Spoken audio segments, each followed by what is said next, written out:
যারা অপরাধী, যারা ফ্যাসিস্ট রয়েছে তাদের বিচার নিশ্চিত করা হবে।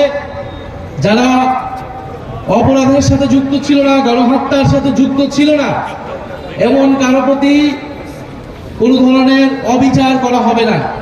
কিন্তু আমরা দেখেছি একটি দল, তারা নির্বিচারে সারা দেশে মামলা দিয়েছে এবং ফ্যাসিস্টদের নাম করে মামলা দিয়েছে এবং এই মামলা বাণিজ্য করেছে। বাংলাদেশ একটি নতুন বাংলাদেশ হবে। 5ই আগস্টের আগে আপনারা দেখেছেন ফ্যাসিস্ট আমলে এই পুরো বাংলাদেশের কি ধরনের পরিস্থিতি হয়েছিল।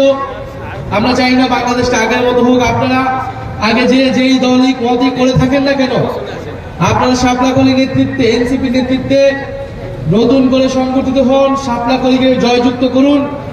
ইনশাআল্লাহ শাপলাকলী সবার সাথে ইনসাফ করবে, সবার সাথে ন্যায় বিচার করবে। 5ই আগস্টের পরে আমরা স্পষ্টভাবেই বলেছিলাম যে সবার সাথে আইনের শাসন অনুযায়ী ন্যায় বিচারের ভিত্তিতে সবার বিচার। এক্সট্রিম মশার কয়েল প্ল্যান্ট ফাইবার দিয়ে তৈরি, ডেঙ্গু, চিকুনগুনিয়া বাহি সহ যে কোনো মশার বিরুদ্ধে দেয় এক্সট্রিম সুরক্ষা। যারা অপরাধী, যারা ফ্যাসিস্ট রয়েছে তাদের বিচার নিশ্চিত করা হবে।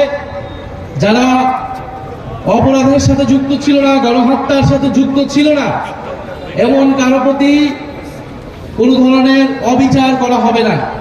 কিন্তু আমরা দেখেছি একটি দল, তারা নির্বিচারে সারা দেশে মামলা দিয়েছে এবং ফ্যাসিস্টদের নাম করে মামলা দিয়েছে এবং এই মামলা বাণিজ্য করেছে। এবং যখন ভোটের সময় আসছে তখন তারা বলতেছে ভোট দিলে, ধানের শেষে ভোট দিলে মামলা উইথড্র করা হবে। বলে এটা একটা স্পষ্টই প্রতারণা। এই প্রতারণা তারা তাদের ইশতেহারও করছে। আপনারা এর আগে 31 দফার কথা শুনে থাকবেন।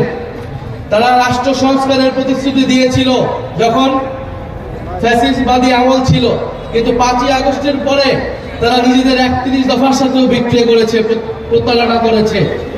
সেই 31 দফার দাবিও তারা মানে নাই। যখন সংস্কারের কথা বলা হয়েছে সেই সংস্কার তারা মানে নাই।